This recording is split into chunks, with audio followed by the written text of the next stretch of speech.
I do think, Mr Mayor, you're missing the main point here.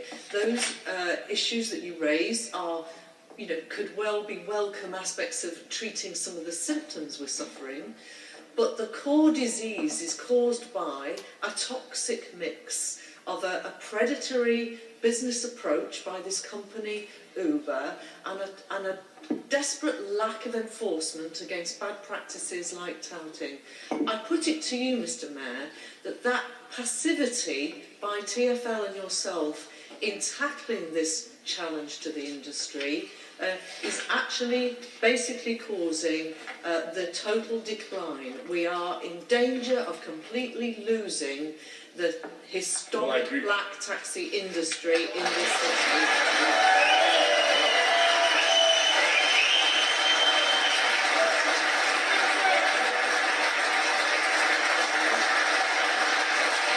Well, I have to say, bypassing the knowledge. Can I just... Sorry. Thank you.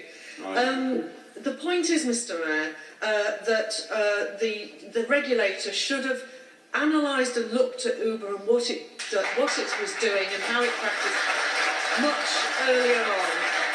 3 years in and we're still waiting for a High Court judgment. Yes. Can I ask you, Mr Mayor, I see that Uber have requested a meeting with you.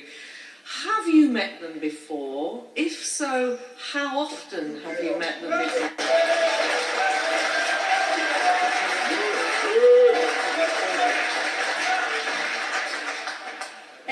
Just a moment, Mr Mayor. Can I just say to supporters of this item, you're using up Val Shawcross's time. And can you keep your applause to the end? Thank you. Mr Mayor. The answer is no. I haven't met representatives of Uber, though I'm sure that TfL has met them and have had conversations with them. But I've had no meetings myself, nor have I thought it necessary to do so. I do appreciate the anger of taxi drivers and the sense of powerlessness in the face of this, and I agree with your use of the word predatory. I think there's no question that Uber have set out to disrupt the market, to take share, to demolish the taxi, the old taxi trade. I'm speaking as somebody who loves black taxis, who thinks they're a wonderful part of our city. I do think it is very, very sad. There's another factor that you have to bear in mind, and I mentioned it before, and that is the appalling but ineluctable force of consumer preference. And I'm afraid it is a tragic fact that there are now more than 1 million people in this city who have the Uber app. I'm not one of them. I don't know whether anybody here has one. Chair, can I continue some there's a very serious point which I think you need to bear in mind.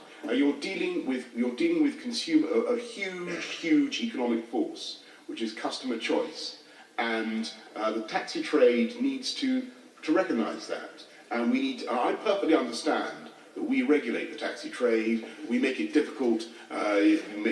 Taxi drivers are obliged to buy immensely expensive vehicles, to have particular requirements about the knowledge, about turning circles and all sorts of things. I absolutely accept the unfairness and the anger that people must feel when suddenly a group that doesn't have to comply with all those standards is suddenly taking such a huge chunk of the market. What is very difficult to do is completely to buck the gigantic force of consumer preference and choice. Yes, of course, we can. We might be lucky, and we might be able to change the. We might be able to ban Uber in the sense that the taxi meter is ruled illegal, but they will simply morph, and they will come back with a. You've got to face the fact that technology is taking things on. The point is that I think the Transport Committee would agree that we have enjoyed the fact that we've had two very different successful taxi businesses, types of business in this city. We've enjoyed the premium taxi service and we've enjoyed having a properly regulated private hire. And the two businesses can and should coexist properly and safely. But I put it to you that this passivity of approach is a disaster for London. 1,000 new minicabs a month coming into London is a disaster for the environment. It's a disaster for the iconic black cabs. It's a disaster actually for public choice. It's a disaster, I think, for our iconic black cab industry. And in the long run, this is a race to the bottom again that we've seen in too many industries. This is going to be a disaster for the minicab drivers who are not going to be able to earn a decent living, who are going to be driven to desperate measures, who are going to be struggling to survive. Do we want, Mr. Mayor, to ensure the duality of our taxi industry in London, which has been such a success in the city? Do we want to ensure that the taxi industry survives? We're looking at a falling off of the knowledge applicants rapidly now. The black cab businesses are falling off a cliff, Mr. Mayor. Do you want to be a regulator that leaves this city with healthy taxi and minicab businesses, or do you want to see, as part of your legacy, the loss of the 300-year-old black cab industry in London? I do not think that would be the case. I think to be fair to the 300-year-old black cab industry, which was first regulated by Oliver Cromwell or whoever it was, it has not always existed in its current form. And there were doubtless moments in the glorious history of the hackney carriage trade when suddenly there was an invention, the motor car, for instance, and suddenly loads of grooms and ostlers and coach drivers found that they didn't have a job. And that, of course, was incredibly traumatic, incredibly disruptive, but they came back. And they evolved, and they found a new way forward.